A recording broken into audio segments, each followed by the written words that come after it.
قبل ما نبلش مع البانل الرئيسية بس حابب أقول إنه هذا الكونفرنس خلينا كلنا نحاول ونتأكد إنه هو مساحة آمنة، مساحة لتقربنا من بعض، ما مساحة لتبعدنا عن بعض. طيب رح بلش الكونفرنس رح نبلش الكونفرنس بالبانل الرئيسية.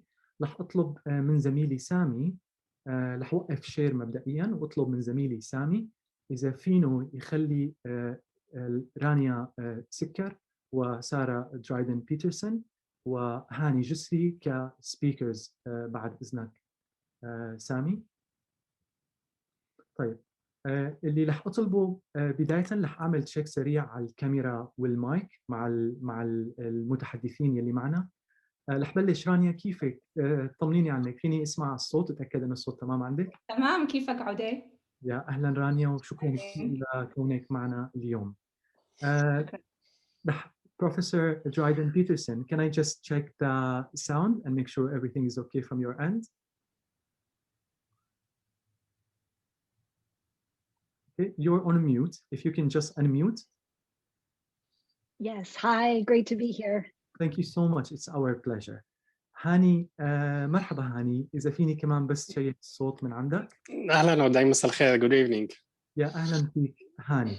طيب رح بلش الجلسة بإني بداية أعرف عن الجلسة ومن ثم أعرف عن المتحدثين ومن ثم ننتقل للجلسة. جلستنا اليوم الهدف منها أنه نتكلم عن أهمية بناء الجسور بين السوريين بالمهجر، بين بعضهم كمغتربين وبين السوريين في سوريا ودول الجوار. كيف فينا نعزز هاي الروابط؟ شو الحاجات والفرص والتحديات اللي بتلزم لبناء الجسور بيناتنا كسوريين واللي ممكن تساهم بإعادة أعمار سوريا ودعم اللاجئين السوريين حول العالم. معي ضمن هالبانل 3 متحدثين أنا فخور إني يسر الجلسة معهم.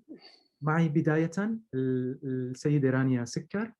رانيا اشتغلت بعدة شركات عالمية بمناصب مهمة مثل جوجل ومثل ماكنزي أند آم، وحالياً رانيا هي نائبة رئيس ومديرة أعمال Quick Books Payments and Capital Intuit. رانيا هي مؤسسة شريكة لمنظمة جسور يلي ساهمت بدعم آلاف الطلاب السوريين، ورانيا عندها تجربة رائعة ممكن كلنا نتعلم منها كيف قدرت تقرب السوريين من بعض وتستثمر قوتهم بالمهجر لإنشاء منظمة ضخمة مثل جسور. رح أتحدث هلأ باللغة الإنجليزية. We have also with us today Professor Sarah Dryden Peterson. Sarah leads a research program at the University of Harvard that focuses on the connections between education and community development, especially the role that education plays in building peaceful and participatory societies. Her work is situated in conflict and post-conflict settings in Africa, sub-Saharan Africa, with the African diaspora communities in the United States and in Canada. Sarah is one of the most cited researchers in refugees and education field. She wrote tens of academic papers and books in this area. We are glad to have her with us today. Now I will speak in Arabic again. معي أيضاً هاني، السيد هاني جسري. هاني هو مستشار خبير في مؤسسة سعيد للتنمية بلندن. هاني مستلم العديد من البرامج ضمن مؤسسة سعيد، من ضمن برامج المنح الدراسية بالمملكة المتحدة، الشراكات التعليمية للمؤسسة مع المفوضية السامية للأمم المتحدة لشؤون اللاجئين، ومنحة الرودز بأوكسفورد. هاني عنده 12 سنة خبرة بمجال التعليم والتنمية بسوريا، لبنان والمملكة المتحدة. رح بلش مبدئياً مع السيدة رانيا سكر. رانيا مرحبا مرة ثانية. ولا يهمك. مرحبا ودي. أهلاً رانيا، أهلاً. رانيا رح نحكي شوي عربي وبعدين نقلب إنجليزي. يلا. شكراً كثير لك رانيا، نحن كثير فخورين إنك معنا، وأنا كشخص أنت ألهمتيني لما كنت عم أسس الرابطة من خلال تجربتك بجسور. إذا فيكي أطلب منك تاخدي 5 دقائق وتعطي مداخلة للجمهور الموجود اليوم، أي شيء بيخص اللجنة اللي نحن مجتمعين فيها بناء الجسور. تفضلي دانيا. شكرا. في قابل اخذ 10 بقى، حبلش وبنشوف قديش وقت تاخذني. طيب اول شيء بدي لكم مساء الخير ومرحبا. مثل ما قالوا عدي، انا اسمي رانيا السكر ومن مؤسسين جسور. وما بقدر لكم قديش انا مبسوطه اكون موجوده معكم اليوم، وكل ما بشوف واحد منكم وقف وحكى بلاقي دموع بعيوني من كثر ما أنا فخوره فيكم. من اهم المشاريع اللي انا بشتغل فيها بحياتي هي ان تدعمكم انتم الشباب والصبايا السوريين. وهذا يعني شغله كثير مهمه إلي، من كثر ما بعتقد وبآمن انه كل شخص سوري وكل شخص بالدنيا كلها لازم يقدر يحلم ويكون عنده طموح كبيره لحياته. هذا يعني هي شغله كثير مهمه بالنسبه لنا كلياتنا. وكمان بآمن انه كل شخص لازم يكون عنده الاعدادات انه يوصل على هالحلم تبعه. بقى هي شغله كثير مهمه إلي، وخاصه بالنسبه للسوريين. انا خلقت وربيت بامريكا، وكنت اقضي كل صيف بالشام مع اهلي، وعندي احلى ذكريات لسوريا. كل ما بسكر عيوني بفكر بالشام وبسوريا، بفكر بريحه الياسمين، وبفكر بصوت الاذان اللي كان يفيقنا الصبح، وبفكر بطعمة الفواكه اللي تجي من الضيعة اللي بالسحاحير، الجانرك اللي صار لي تقريبا 10 سنين ما دقتها، والمشمش السوري الطيب. وبفكر بالعيلة، ما في أحلى من العيلة بسوريا اللي دائما مجموعة سوا. بقى نحن كلياتنا يعني ما أهم شيء بالنسبة لكلياتنا إنه نشوف سوريا ترجع مو بس للمرحلة اللي كانت فيها اللي كتير قريبة لقلبنا، بس أحسن وأفضل من وقت ما كانت. بقى حقلب هلأ للإنجليزي، حاكيكم بالإنجليزي لأنه حقدر أعبر على أفكاري أكتر باللغة الإنجليزية، بس حبيت بلش بالعربي لحاكيكم كم كلمة بالعربي. You know, as Audet said, the situation facing Syria today is absolutely dire. There are no words that I can use to describe the situation today, and all of you know it much better than anything I can describe. But I have to say, despite it all, I have so much hope for Syria's future. And I have that hope because of you, because of Syrian youth, because of the interactions I've had with each of you and so many of you over the last decade. I've watched you set goals for yourself that are unbelievably ambitious. And then I've watched you not just meet those goals, you found a way to surpass those goals. So because of you, I have hope. I have hope that we can take care of each other during this terrible period. And I have hope that we can restore Syria to a place where, you know, when the time is right for peace and prosperity, we will have safeguarded Syria's future because we will have worked together. So my message to all of you, if you take one thing today from all of this, it's that we have a responsibility. If every single one of us takes on the responsibility to change the lives of just 10 other Syrians during their life, we can achieve that ambition. And I'm going to start by telling you a couple of stories. I'm going to start with the story of Ahmed, who is one of the teachers who came to Jusur's schools early on in Lebanon. And Ahmed came to be, and Hani will probably know Ahmed better than me. He came to be an English teacher in Jusur's schools, and his English wasn't very good, but he worked through the nights teaching himself English because it was such an important responsibility for him to be able to take care of his students and prepare them for the world in front of them. And so he had the opportunity to teach dozens of students during his time, hundreds of students. And one of the students last year gave him a call. She was with him when she was 11 years old and had left Lebanon, returned with her family to Syria, probably experienced many ups and downs. But she called him to tell him that she had enrolled in the Syrian university to study English, that she had been inspired by him as a teacher. And despite all the challenges she faced, she was determined to go on and get her degree and help other students the same way that she had been helped. So Ahmed not only taught those children, but he instilled in them a dream. He instilled in them a determination to achieve the dream and confidence in themselves that they could do it. And so this is just one example that I hope inspires you all to think about what you have the potential to do. Another story that many of you may know is the story of Mariella Chakir, who's a Syrian student, who's a violinist. So we each have so many different talents, whether it's in film or music or literature, we can use those talents to influence people. Mariella worked very hard to be able to get the best education possible in music, and left Syria and studied in the United States. And since then, she has dedicated her life to telling the story of Syrians, to promoting love around the world through music, and has performed at 70 different venues around the world. Mariella works so hard. She wakes up in the middle of the night to travel to different places and does put so much love into everything she does because she is an ambassador for the Syrian people. And through her work is changing the way so many people around the world perceive the situation in Syria. So find your way to have an impact and change the lives of others around you, and it will make a tremendous difference. I want to tell you a little bit about the work we did in Gesur as a way to inspire you all. You know, we were 7 to 10 people that founded this organization. And 10 years ago, I am so proud to say, this organization that was founded, and I'll tell you a little bit about the mission, and then I'll tell you why I'm so proud. We founded the organization in order to invest in Syrian youth for a brighter tomorrow, to invest in all of you. 10 years later, we can proudly say that we have touched the lives of 10,000 people through our programs. People who, as Aude said, have been able to achieve their university education. Individuals who were able to get a primary education because of the schools we ran. And then the people we've been able to touch through the startup initiatives that we've done and all the work to train small businesses. If you think about those 10,000 people, and I know so many of them, they've each gone on to influence the lives of tens of other people. So at Gesur, we think about having touched the lives of 100,000 Syrians through our work. Just 7 or 10 people that founded this organization. All of you can do something like that, and so many of you have. There are 3 lessons we took from that experience that I want to share with all of you as you think about doing things along these lines. One is, we established an incredibly diverse founding team. The founding team represented every major religion in Syria, every major geography in Syria. We also were diverse in the experience we had.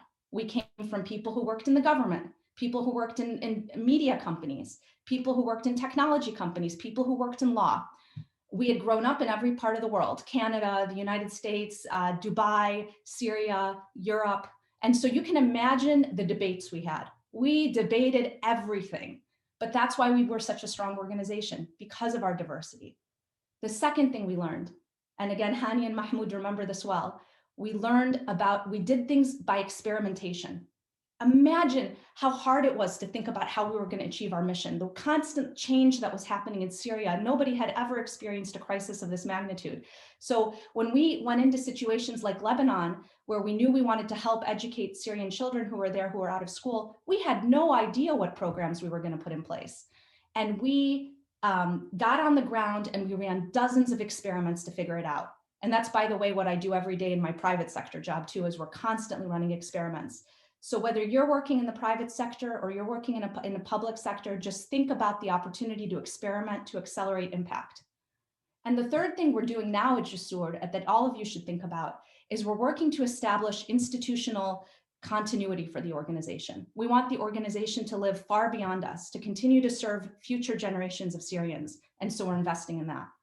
So I wanted to give you guys those learnings so that all of you can continue to establish organizations along those lines. Now I have a few more thoughts. I want to talk to you directly about what my hope is for each of you as you try to influence and change the lives of 10 other Syrians in your own life, so that we can all work together to ensure Syria has a positive and beautiful future. First, I want to remind you that the crisis you're experiencing is actually your biggest asset. It's a shocking thing to say, but it's what creates that fire and that determination and that perseverance in each of you that has blown my mind in the last 10 years as I've interacted with you. That experience gives you the right and the opportunity to be more successful than anyone else. And so my first message to all of you is dream big.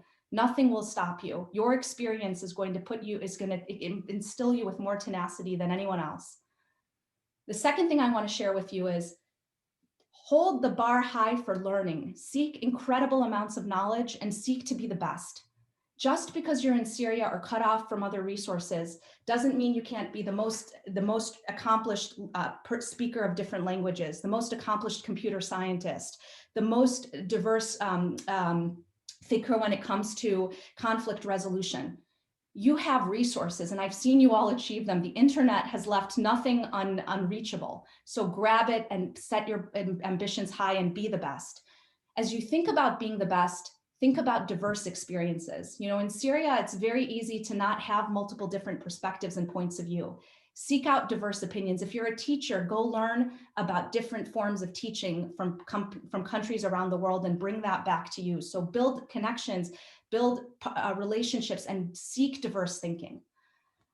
Fourth, especially for you outside of the country, be ambassadors, shape public opinion. We have to continue telling our story to the world. There are too many headlines around the world right now about negative things happening. And we have to remind people of what's happening in Syria. And we have to create a sense of love for what Syria is. They need to see all of the goodness of who we are. And so one of our most important roles inside and outside Syria is being ambassadors. Fifth, it is extremely important that you build bridges with each other, that you seek to create common things among each other. You know, the war has created so much tension among us and divided us, and we have to fight that. We have to find common ground with each other, and the youth is going to do it. If the youth does it and ensures that everybody who's a different religion, everybody who's from a different ethnic group, it doesn't matter. You are looking above else for common ground. You will position us to bring the country back. So we all have a very important responsibility to do that with each other. And then my final message to all of you is take care of Syrian children. Take care of them. We have to make sure that every child gets an education, that every child grows up with confidence in themselves that they can do it, and every child grows up with a fervency to achieve a dream. Let's all work together to make sure every Syrian child gets that education. It is our responsibility. And if we do it, we will make sure our country doesn't face the fate of having a lost generation. And I'm confident we can do it. So I want to end my talk, which is way too long, with a few hopes for Syria. I hope in a couple of decades that we will become a case study that Sarah is teaching about in universities and others are teaching about in universities, of a people that shocked the world by standing together, as Aude said, and standing for their country. And despite all of the negative things happening around us, having saved the country. I believe we can do it. My hope is over the next several, the continuing years, we rack up more bachelor's degrees, more master's degrees, more PhDs by all of you because of your incredibly ambitious dreams in fields as diverse as, artificial intelligence, to environmental engineering, to film, to whatever it takes, that you guys are racking up the largest number of degrees we've ever seen for Syria, and that you're taking those degrees and you're starting to work at top companies around the world. And when the conditions in Syria exist, you're convincing your companies to come back to Syria and invest factories and invest R&D labs. And that once the situation is right, you come back to Syria and you become the future professors in the country that are going to teach the next generation of students. My hope is also that during this crisis, we as Syrians around the world become more connected to our country than we've ever been before. And we feel more determined to keep the country on the right track. And we start doing things like investing in diaspora bonds, where we can start investing to support the country and bring it back. So let's all together work to keep the Syrian population around the world more engaged than it's ever been before. And my hope, final hope, is that youth in Syria use this time to create the most dynamic civic society, and they get youth involved in programs and engagement where they're working to just get everyone involved in everything from cleaning up the country to stopping corruption to whatever it takes. But you guys are engaging the youth in the country to keep them super active and pushing for everything that we want to see the country achieve. So those are my opening remarks. I know that this is the hardest situation we could have ever imagined for Syria, but our love and our passion for the country is stronger than ever. And you guys are what gives us all hope. So thank you all. I'm sorry I went over and excited for the panel. رانيا شكرا كثير لك. شكرا لك عودة على المداخلة الرائعة الملهمة اللي بالنسبة لي معادلة جدا بسيطة وحلوة. إذا كل شخص ساعد 10 فينا نطلع من هالمشكلة اللي نحن فيها. شكرا كثير لك. شكرا لك. هلا رح انتقل ل بروفيسورة سارة درايدن بيترسون Professor Dryden Peterson, thank you for being with us today. You worked a lot with the Syrian diaspora with diaspora and with refugees education. If you can please take also a couple of minutes and just address the audience of what you've learned so far. And the mic is yours. Thank you so much. Thank you so much, Aude, and hello to everyone. I'm just really delighted to be here for this conversation and to learn from all of you, sharing in this great hope for the future, like you're describing, Rania, and the kind of collective work in education that all of you are so passionate about and engaged in. I wanted to thank the organizing committee for inviting me to speak about some of our work. I thought I would talk about two parts of our research that are connected to the broad theme of the conference and the ways in which diaspora can support education of refugees and those living in conflict. Here, during these opening remarks, I was going to talk about 4 principles of education in times of uncertainty that we have found help children and young people to succeed in their education and to build future opportunities. And then during the discussion, I know we're going to get to a second part, which are ways that I've found diaspora supporting the disruption of inequities that are both based on resources and based on conversations across the kinds of diversities that Rania is talking about. So for these 4 principles, in our research with refugee young people in Kenya, in South Africa, in Uganda, in the US, in Canada, and with Syrians in Lebanon, we've found some interrelated dimensions of education that foster long-term and equity-focused approaches to learning and thriving in situations of uncertainty. And these principles are really about predictability, adaptability, and future building, all of which are dependent on relationships. So first, this idea of predictability. One way that education can support young people to learn and thrive in uncertainty is through predictability, this kind of safety created through knowing, understanding, and trusting. But of course, when social networks and lives are disrupted by conflict, by displacement, the language of instruction shifts, the content of a history curriculum shifts. Knowing what's unpredictable can help young people cope with all that is not. So some structural elements of this kind of predictability, so present in the Gesur kinds of curriculum, include routines and meeting basic needs, clear rules of the game, kind of knowing the answers to basic questions like what's required for me to pass this year of school. And predictability can be further created through the kinds of relationships in which young people feel supported by trusting and caring adults. And support each other to shape these routines, to seek out information. And again, as Rania, you're talking about, understanding how to count on one another and building this kind of stronger present and future together. So a second way that education can support young people to learn and thrive in uncertainty is adaptability. Those kind of capacities to analyze, negotiate, pivot, transform teaching and learning to meet both individual and collective purposes of education. We often see, of course, that predictability and adaptability can be in tension, and learning to navigate these tensions is such a part of uncertainty, this kind of asset, again, Rania, as you're talking about, for both students and teachers. And relationships are key to that kind of navigation. In refugee education, we see that young people thrive in uncertainty when their teachers don't anticipate a return to some kind of idealized notion of what's normal, but instead prepare young people to adapt to new and ever-shifting situations to build newly imagined futures. So this brings me to the third and final principle, this idea of future building, or learning how to make what seems like unknowable and impossible futures knowable and possible, ways of embracing this kind of generativity of uncertainty. When we ask in our research refugee children and families about the purposes of education, they are clear and consistent. The purpose of education is to help make a future.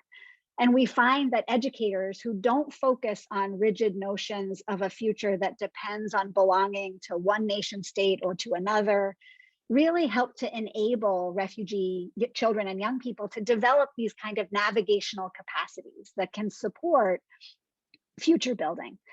while migration policies are really hyper-focused on boundary management, keeping people in and out, the kinds of ways of teaching and learning of these educators in settings of migration that focus on learning and focus on relationships blur these boundaries. They don't conceptualize education as only an instrumental tool to get by day to day, to pass exams, to make one's way through education, but instead as integrally connected to these long-term futures. In particular, these pedagogies are really relational, dependent on these relationships. All of us here gathered today in relationship with each other and centered in educators' support for young people to understand their histories, the root causes of inequities that they experience on a daily basis, and how to build the kind of different futures that they imagine. So I'm just so looking forward to this discussion that we'll have together. Thank you. Thank you so much, Professor Dryden Peterson, for your contribution. You personally inspired me when I was writing my proposal to the university, and I appreciate all of your writings in this area, in this field. Now I will move. رح انتقل حاليا رح احكي باللغة العربية، ورح انتقل زميلنا هاني جسري. هاني انت من الاشخاص اللي دائما انا بالغربه كنت لما اسمع عنهم انه دائما كونكتد مع السيريان كوميونيتي، وبيطلع مع الكل وبيجمع الكل، وهذا الشيء دائما انا يعني بقدر لك اياه وبقدره لاي شخص. كثير سعيد انك معنا اليوم، واذا فيك كمان تاخذ كم دقيقه بعد اذنك وتشاركنا اي شيء من تجربتك بما يخص بناء الجسور بين السوريين. تفضل هاني. شكرا لك عدي، شكرا لك، مساء الخير للجميع. It's a pleasure to be in this panel with Rania and Professor Sarah. If I may, I'll speak in Arabic. I'll just share a few reflections on the Syrian diaspora. كل الناس بتعرف انه المغتربين السوريين او الشتات السوري هي كانت من اقوى يعني بتحكي على هيومن كابيتال، هي من اهم الاسيتس اللي موجوده عند سوريا. قبل النزاع بسوريا كان الكل بيعرف انه كان عدد هائل من السوريين كانوا عايشين برات سوريا. يقدر يعني ما في احصائيه رسميه بتصور، بس يقدر عدد الناس اللي كانوا ساكنين برات سوريا يعني تقريبا نفس عدد السوريين اللي ساكنين داخل سوريا. هذا الحكي قبل 10 سنين. هلا حاليا يعني مثل ما كلياتنا بنعرف في ملايين السوريين منتشرين بكل انحاء العالم. طبعا وقت نحكي على السيريان دايسبورا، بعض الريسيرشرز بيفصلوا بين او بيعملوا ديستنكشن بين الاولد دايسبورا والنيو دايسبورا، بس اي ثينك بالاخير انه كلياتهم سوريين. بالاخير الشيء المهم هو قديش الدايسبورا منظمه، او قديش هن انتجريتد مندمجين بالمجتمعات اللي هن عايشين فيها. طبعا كل دوله مختلفه، في لها اختلاف حسب عدد السوريين الموجودين فيها، حسب السياسات اللي هي سياسات الدول المضيفه بما يتعلق بالمهاجرين وقديش هن عندهم قابليه لادماج اللاجئين او المهاجرين بشكل عام. فصعب نحكي بشكل يعني عمومي، ولكن كل دوله لها خصوصيتها، وكل دوله في لها مجتمع او دياسبورا سوريه بتميزها عن الثانيين. هلا انا بحسن بحكي على اليو كي بالتحديد باعتبار انا ساكن هون، يعني عندي شويه معلومات عن وضع الجاليه السوريه. الحقيقه في كثير جهود عظيمه صراحه عم بتصير من قبل السوريين بعده دول. يمكن اكثر شيء واضح بالنسبه لي هو المبادرات التعليميه اللي اسسوها عدد كبير من السوريين لدعم الطلاب السوريين، مثل الرابطه السوريه، مثل المنظمات اللي موجوده اليوم كمان معنا بهذا الايفنت، مثل الجسور طبعا. فالشيء اللي انعمل من قبل افراد من الجاليه السوريه لدعم تعليم الطلاب السوريين هو صراحه very impressive، جدا يعني مهم الشيء اللي صار. الشيء الثاني كمان اللي هو كان يعني مثير للاهتمام هو المنظمات اللي تأسست لحتى يعملوا ادفوكسي ومناصرة للدول المانحة لسوريا، يعني مثل شبكة وي إكزيست مثلا على سبيل المثال، اللي هي بتحكي مع الدول المانحة سواء بأوروبا سواء ببريطانيا لحتى يعملوا ادفوكسي على الايد بوليسي اللي بيخص اللاجئين السوريين واللي بيخص السوريين داخل سوريا. وهذا الشيء صراحه عمل جدا مهم، لانه يعني السنه الماضيه نتيجه الكورونا فيروس، نتيجه الوضع الاقتصادي السيء بكثير دول وبسوريا تحديدا، في كثير مانحين خففوا البادجتس تبعيتهم، خففوا الميزانيات تبعيتهم بما يتعلق بدعم السوريين. الحكومه البريطانيه مثلا طلع من كم يوم خبر على قصه انه هن خفضوا بنسبه كبيره الفورين ايد، فهذا الشيء له انعكاس كثير ضخم على السوريين اللي هن بسوريا او بدول الجوار. فجهود المغتربين السوريين والدياسبورا لحتى يعملوا شويه تشينجز ويعملوا ادفوكسي للحكومات المانحه هو صراحه عمل جدا مهم وكثير يعني ضروري، بالذات حاليا. طبعا نعرف نحن كمان الدياسبورا هن التحويلات الماليه هو كمان شيء مهم، ولكن الريميتنسز يعني، ولكن بعض الباحثين بيسموه السوشيال ريميتنسز هي شيء مهم، هو اهم، هو موضوع المهارات والخبرات والنولج يلي المغتربين السوريين بيشاركوها مع السوريين داخل سوريا او بدول الجوار. هلا من الشغلات اللي ممكن تصير يعني ينشغل عليها بشكل افضل هو صراحه more networking events, more networking opportunities، تشبيك اكثر للمبادرات السوريه. فانا سعيد صراحه بوجود مثل هذا الايفنت اليوم، مثل هذا المؤتمر، لحتى المبادرات تتعرف على بعضها اكثر، وحتى يكون في فرصه لحتى نخلق شراكات بتعود على النفع للجميع، للمنظمات نفسها، وبتعود على النفع ultimately للسوريين هن بحد ذاتهم. باعتبار في كثير طلاب موجودين معنا هلا وفي كثير باحثين، بتصور يعني واحدة من الشغلات يلي ممكن ينشغل عليها هو more research، ابحاث اكثر، لحتى ينعمل مابينج للسيريان داياسبورا بانحاء العالم، ولحتى يعني يكون في تشخيص للجماعه الاورجنايزيشنز، المنظمات اللي عم تشتغل على الارض، لانه مثل يعني المسح اللي بيصير او المابينج اللي بيصير للمؤسسات هو شيء كثير مهم وممكن ينبنى عليه لحتى يصير تشبيك اكثر، لحتى يصير شراكات اكثر. وطبعا مثل ما ذكرت من قبل انه اذا السوريين كلياتهم او المنظمات السوريه اتحدت بين بعضها لحتى يصير في نوع من الادفوكسي اكثر بما يتعلق باللاجئين نفسهم او بالسوريين نفسهم المقيمين بالدول. يعني في نحن بنحكي على الفورين ايد، هي one thing، وفينا كمان نحكي على السياسات اللي بتتعلق باللاجئين بالدوله نفسها، لانه الحكومات ما بتسمع، يعني صعب تسمع individuals او individual organizations، منظمات يعني بشكل مستقل، ولكن اذا كان في تعاون بين المنظمات هذا بيعمل collective power وممكن يعمل كثير ضغط يعني لاحداث تغيير المضروب. انا ما بعرف حدي اذا لسه اذا في وقت ممكن انا اكمل بعدين، لانه الموضوع يعني الحديث يطول عن السيريان داياسبورا، بس ممكن نكمل اكثر بالدسكشن. وثانك يو عودي، وثانكس للزملاء بالرابطه السوريه.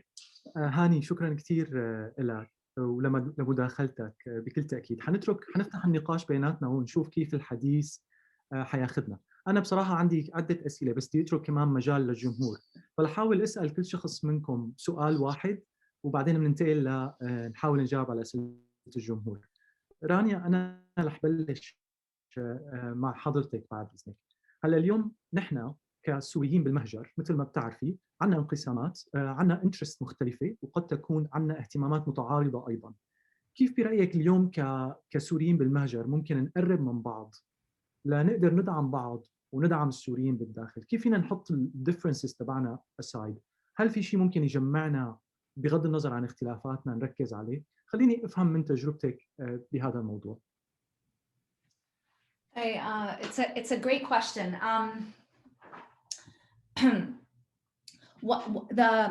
It is unbelievably hard for all of you who've lived outside to see, this theme of division is actually a very important one, and it comes up a lot with Syrian community, and it has been very hard even in the last 10 years.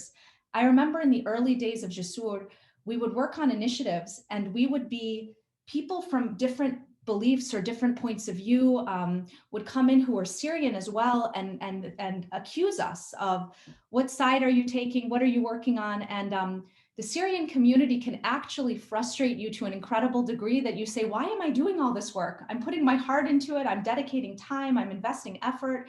And instead I'm losing energy because the community is attacking me and telling me that there's negative things. So it is so important that we remember what our number one focus is, which is to help Syria and to put aside differences of opinion and perspective to stay together. So that is number one. It is so important. And just keep focusing on that and remembering it. Also, if you're abroad, learn from the communities abroad how they deal with conflict resolution and different perspectives, and learn about the art of debate. This is one of the most important things I do every day in my capacity as a business leader. It's sitting down with people who have different opinions than me and finding common ground. And so we as Syrians need to develop that perspective. We need to sit with somebody who looks at the world so differently and say, we might disagree on these 3 things, but here are 7 things we agree on, 7 things, and they're more important than the 3. And so my biggest thought for all of you is you need to lead the way in creating unity and finding common ground. And it is a skill I have spent hours perfecting as a business leader, and it is a skill that we need to perfect as Syrians. So that's number one. You know, I think every Syrian inside and outside just needs to stay connected and find their personal way to make a difference, to remember to help, if they're in a private company, to help set a positive tone for what Syria means, to find ways to give back and participate, you know, find other people you can mentor, you know, send aid whenever you can, lead donation efforts and all of that. But these are just things I've learned over time. But Ode, I'm picking up on your question, I think, around how we can stay united and connected. And I just think it's such an important skill that we and Syrians in particular need to learn. Of course. Thank you so much, Rania. I'll speak in English now because I will move to Professor Dryden Peterson. Professor Dryden Peterson, assuming that we managed, as Rania said, to put our differences aside, and assuming that we want to engage with each other and with Syria, we want to help Syria. And how do you think our engagement can be transformative rather than enforcing inequalities in Syria? How can we engage with Syria, with our homeland, without reinforcing the global South superiority or global South dependency? So how do you think we can engage with our home country while avoiding these things?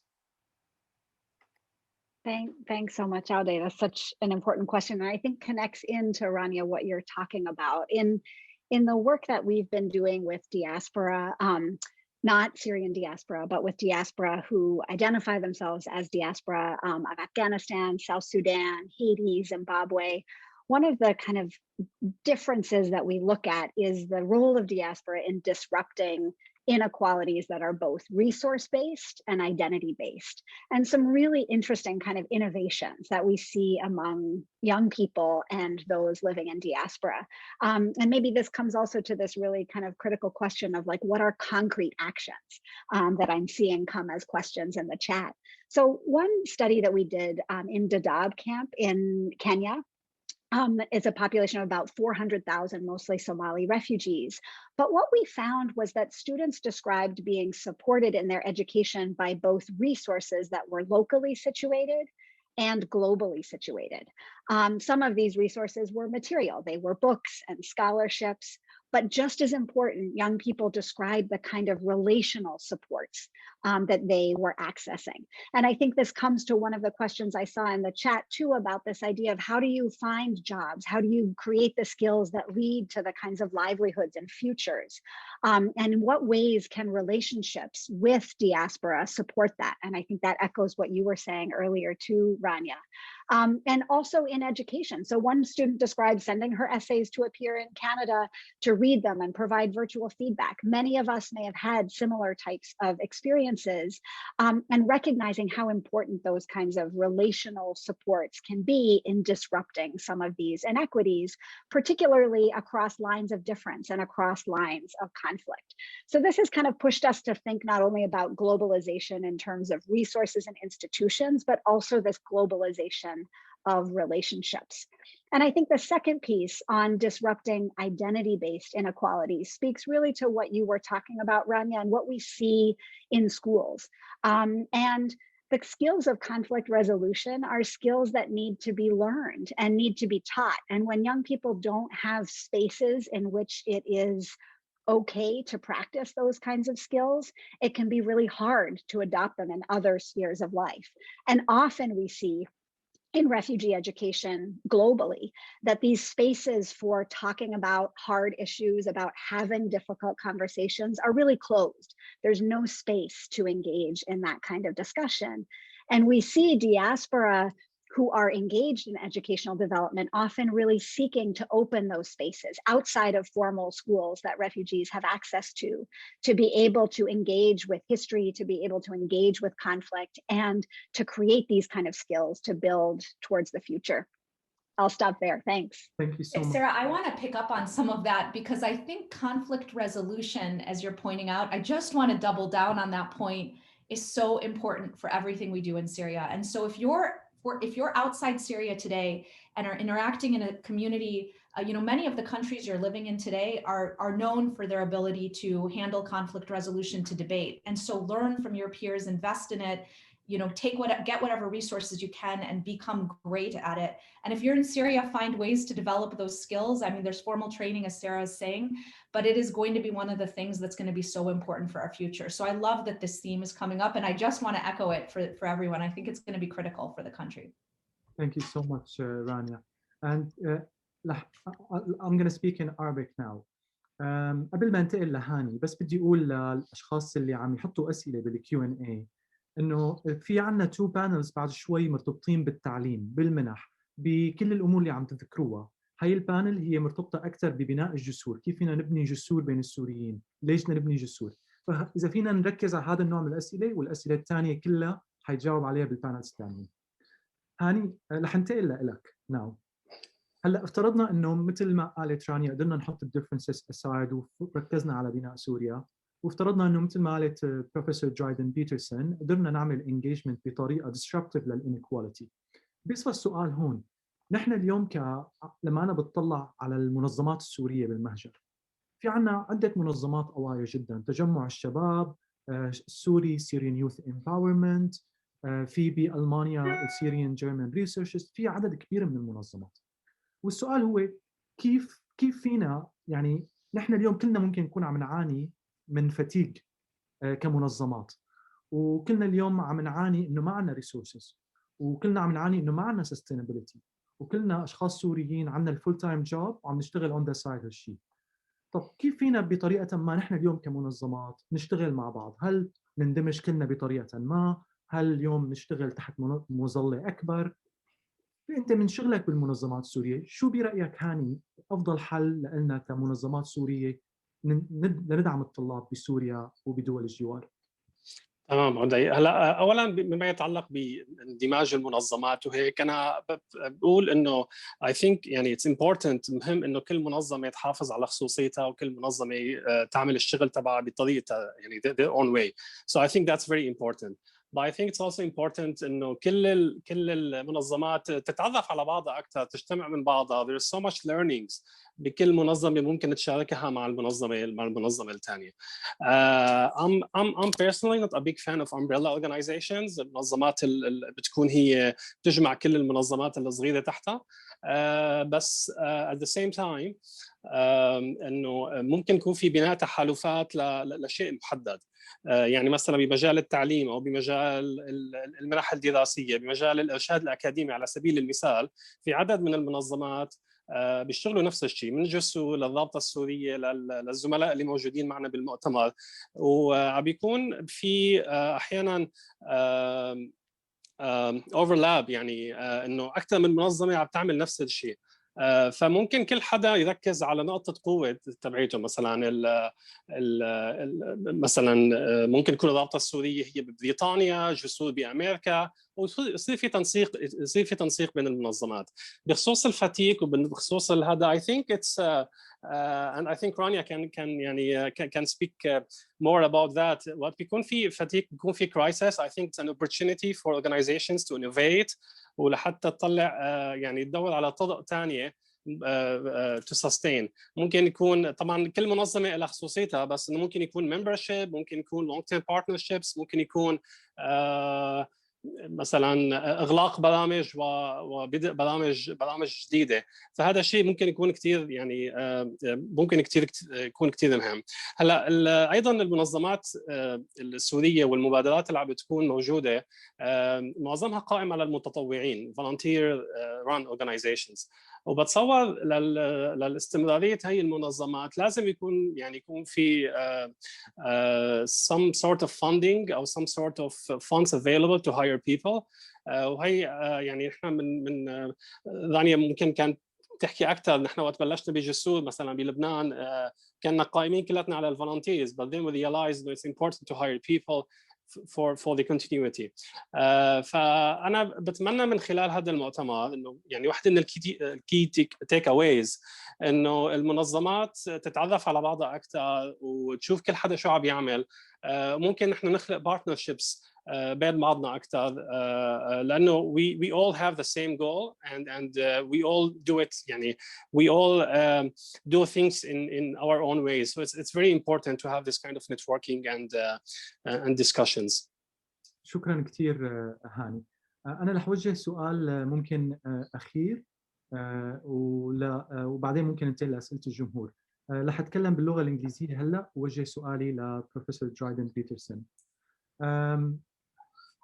Professor Peterson, you mentioned in your paper, which is called Why I Believe Can Rescue a Nation, Diaspora Working to Transform Education in a Fragility and Conflict. You found that the diaspora are motivated to engage with their home country due to their sense of responsibility. Can you tell us more about this sense of responsibility? Is it like stemming from guilt? Is it stemming from a national trauma? That we're not accepting that Syria has experienced this and we want to do something to mitigate this guilt, or is it something else? Can you explain to us a little bit about this sense of responsibility, please? Sure.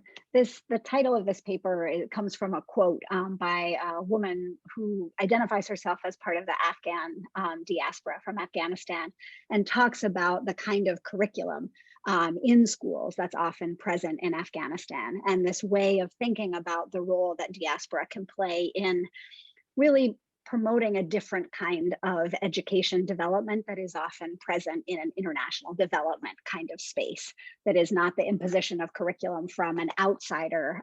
As she described Afghans becoming suspicious of hidden agendas in educational materials developed outside of the country, but this very particular responsibility and role that diaspora can play given these ongoing connections and shared commitments, and not just to individuals, but to a collective reimagining of a country.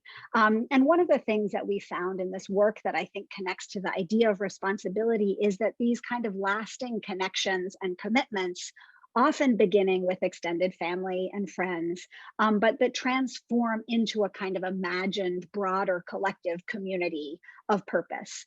And really beyond this idea that Amartya Sen has made popular around kind of not just having more, but actually being more. And this recognition of collective social well-being, and the diaspora members being particularly well positioned to understand how refugee young people could learn in schools and disrupt some of these inequalities we're talking about.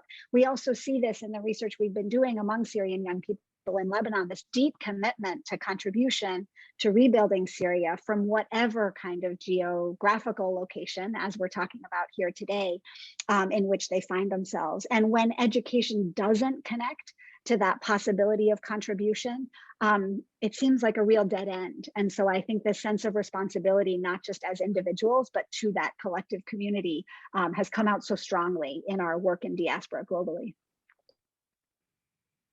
Thank you so much, Professor Dryden Peterson. And one last question to maybe Rania and Hani together. I'll speak in Arabic now. Hani, واحدة من تجربتي مع السوريين بالمهجر إنه عدد كبير منهم لما بيطلع على المهجر disconnect، بيبتعدوا عن سوريا، بيقرروا يبتعدوا عن الكوميونتي ويبتعدوا عن سوريا. والسؤال هون، هل أنا كشخص سوري واجبي إني ضل وراهم لحتى يضلوا connected مع سوريا وإني خليهم connected somehow؟ وليش هن disconnected؟ هل عندك أي فهم لهذا الموضوع؟ ونفس الشيء رانيا، ليش السوريين بس يطلعوا من سوريا للخارج؟ للأسف عدد كبير منهم، طبعا مو الجميع على الإطلاق، بس عدد كبير منهم بيصيروا disconnected من بعض و disconnected من سوريا. هاني بلش مع رانيا. اوكي، I think يعني واحدة من الأسباب الرئيسية إنه السوريين عم يغادروا سوريا بظروف غير طبيعية، يعني عم بيكون في نزاع وكونفليكت وعدد كبير منهم بيكون عندهم تروما مثلا، فوقت عم بيغادروا سوريا ما بيغادروها كايكونوميك مايجرينتس، عم بيغادروها كريفيوجيز. فبالتالي ظروف المغادره وظروف العيش في مكان مختلف بشكل كامل، مثلا باوروبا فرضا في كثير يعني cultural shock، ممكن يكون في عندهم يعني يكونوا exposed لنيو cultures، لنيو ideas، لنيو يعني حتى بعرف من مثلا من اصدقائنا يعني the sense of identity is becoming different and it's evolving and I think انه يعني طبيعي بظروف الحرب وقت حدا بيغادر البلد بمجبر وبيروح على بلد كثير مختلف، مشاكل اللغه ومشاكل الاندماج ومشاكل يعني الماديه، فطبيعي انه ما ممكن نتوقع من هذا الشخص يساهم مباشره بدعم الكوميونتي، الافراد الكوميونتي الثانيه. وبتصور هون ممكن بيلعب دور السوريين اللي موجودين هن بالبلدان الاغتراب باوروبا مثلا، اللي صار لهم زمان موجودين بهذيك البلدان، ممكن يساهموا لادماج السوريين ويساهموا بمساعدتهم. ويعني متى ما الشخص حسن يدرس مثلا وحسن ياخذ على وظيفه، وقتها ممكن نتوقع من هذا الشخص انه يساهم ويكون في يعني امكانيه انه ندمجه مع الكوميونتي السوري. ما بعرف رانيا if you want to add anything else. I'll add a few points. Great points, Hani. Couple things. I first want to start with the segment of Syrians that have been abroad for generations, people like my parents and their friends. This group historically has been unbelievably connected, and their connection to Syria and commitment to Syria comes from a love for the country. It's the reason I have my love for Syria. I was born abroad, but I developed my love from the way they looked at the country. It's also a population right now that is deeply disengaged, and they're disengaged because in many ways they've lost hope. You know, you look at what's happening in the country, it's very easy to become hopeless. Our responsibility to keep engaging them comes from storytelling. We have to continue telling stories of hope where we see positive progress and momentum, and people will continue to invest when they see that. And so we have to start filling the airwaves with positive stories, and we bring people back. To build on Hani's point for the young generation, this other segment of Syrians abroad, there's also a lot of stigma associated with being Syrian anywhere around the world. It's incredible. And for many of you I've known who've just recently moved, for example, to the United States, you were shocked by the stigma associated with Syria. And so one of the things we can all do, we all have a responsibility to do, is to shape the way the public perceives Syrians, especially abroad, so that when new people come, they can stand with pride and say, I am Syrian, and be proud of it, and speak that vocally. So just adding another point to Hani's point to complement what he said about the younger generation that's just moving out. Thank you, Rania. Thank you, Hani. Thank you, Professor Dryden Peterson. I'll speak in Arabic now. رح انتقل هلا للجمهور. هلا عم شوف انا الكويشنز، اغلبيه الاسئله هي بتحكي عن موضوع مثل ما قلت المنح وموضوع الشهادات وموضوع هاي الامور يلي مكانها هي مو هي اللجنه، وانما اللجنه الثانيه يلي حتكون بعد الاستراحه. انا رح احاول بس وجه سؤال او سؤالين مرتبطين ببناء الجسور. في واحد من الأسئلة هاني وممكن رانيا تقدروا تساعدونا فيه. في علي عم بيقول إنه كيف فينا نلاقي بعض؟ واحدة من أصعب الأمور إنه نلاقي بعض بالمهجر، كيف فينا نعمل نتوركينج وهي الأمور. فهاني سؤال، كيف برأيك علي أو أي شخص مهتم تو كونكت مع السوريين برا، كيف فينا نلاقي بعض؟ I think السوريين يعني على الفيسبوك عم بيعملوا جهود جبارة صراحة، والسوشيال ميديا بتساعد كتير لحتى يعني لحتى الناس تجمع بعضها. يعني اي حدا ساكن ببريطانيا مثلا بيعرف قديش في جروبات على الفيسبوك لحتى الناس تساعد بعضها على البراكتيكال ليفل، يعني على الاسئله انه كيف تجدد الاقامه، كيف تجدد الباسبور الى اخره. فبتصور يعني افضل طريقه هي قصه السوشيال ميديا، لانه اي ثينك السوريين كثير شاطرين بالسوشيال ميديا. و other than that بتصور المنظمات نفسها هي اللي بتعمل يعني بتشتغل للسوريين، ممكن يضاعفوا جهودهم اكثر لحتى كل الناس تعرف عنهم. يعني انا بعرف كثير سوريين مثلا بيحبوا يتطوعوا، بيحبوا يشتغلوا يعملوا شيء للسوريين، بس ما لهم عارفين شو هي المنظمات اللي ممكن يروحوا لها. فبالتالي كمان في يعني في مثل دور للمنظمات اللي هي بتأمن فرص تطوع للسوريين لحتى يضاعفوا جهودهم ويتواجدوا بأماكن وجود السوريين.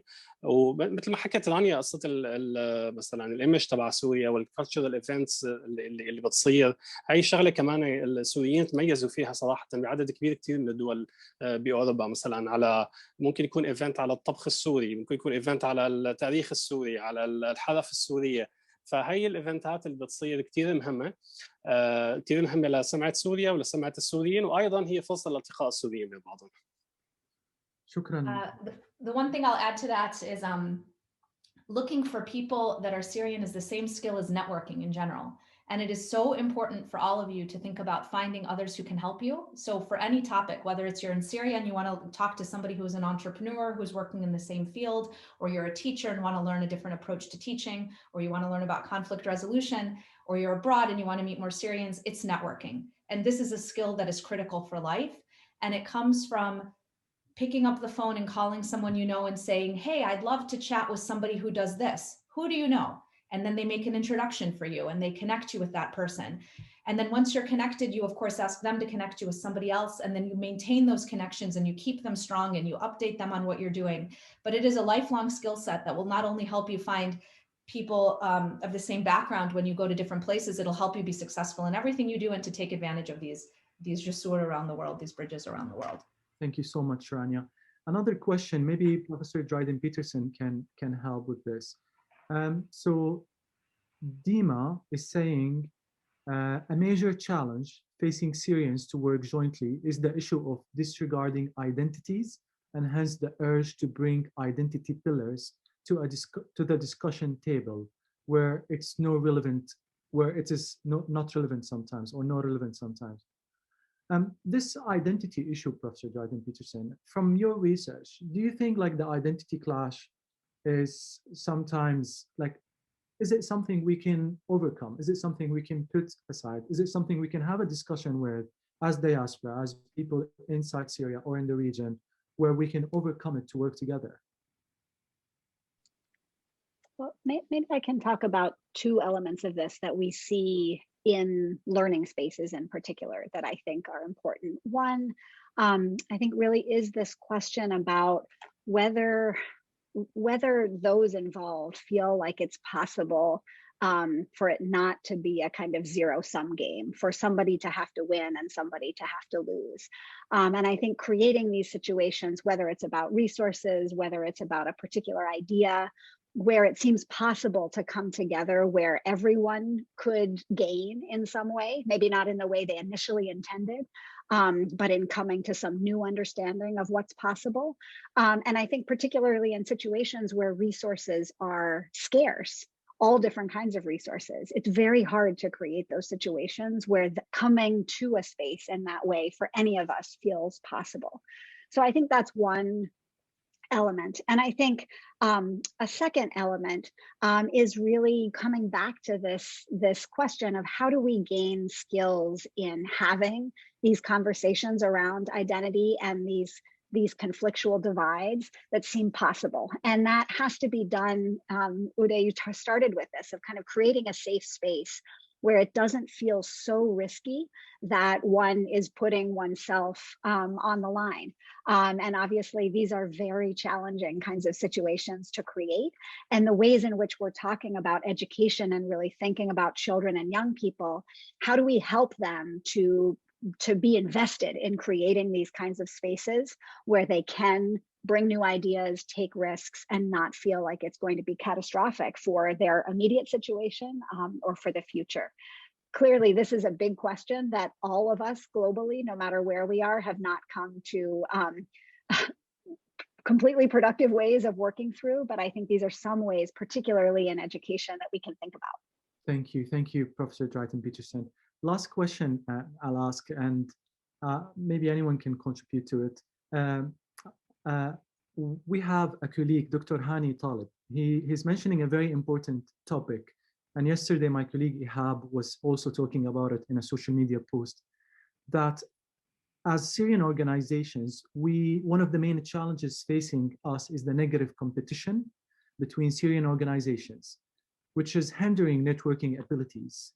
And it's important to have unique identities for Syrian organization and to have a better coordination under consortia or coordination body. But it's important for us to learn from other contexts how to overcome this negative competition. Hani, you and Rania worked in like NGOs, and you built NGOs.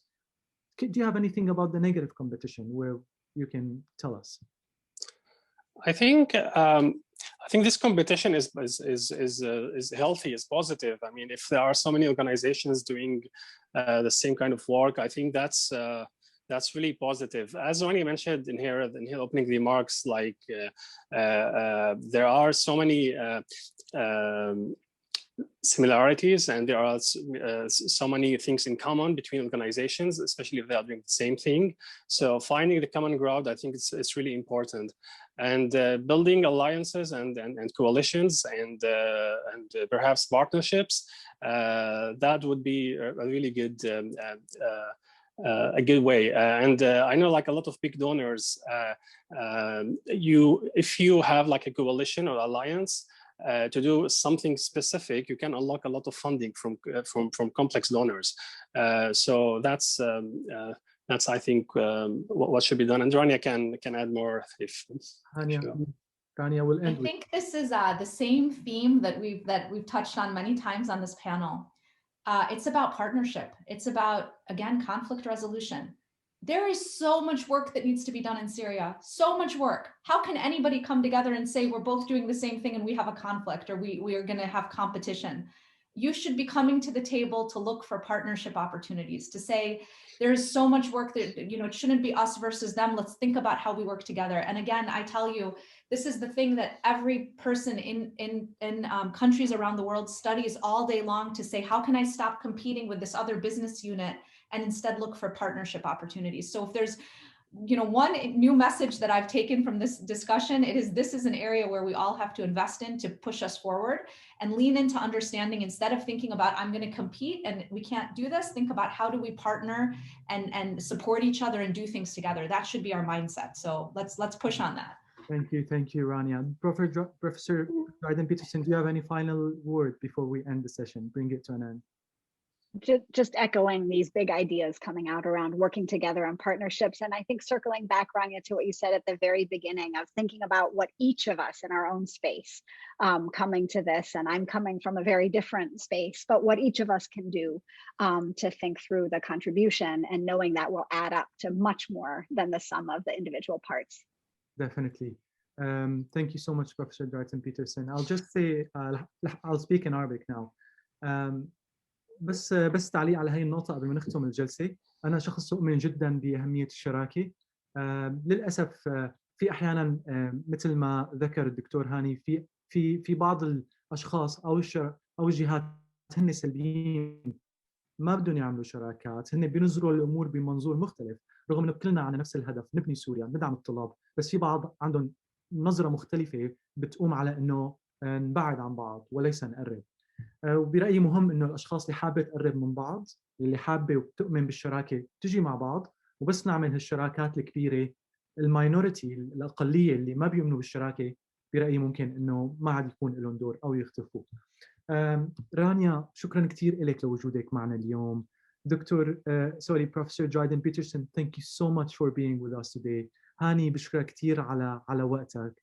ممنونينكم على وقتكم، وبنطلع دائما للعمل معكم وللشراكة معكم أيضا.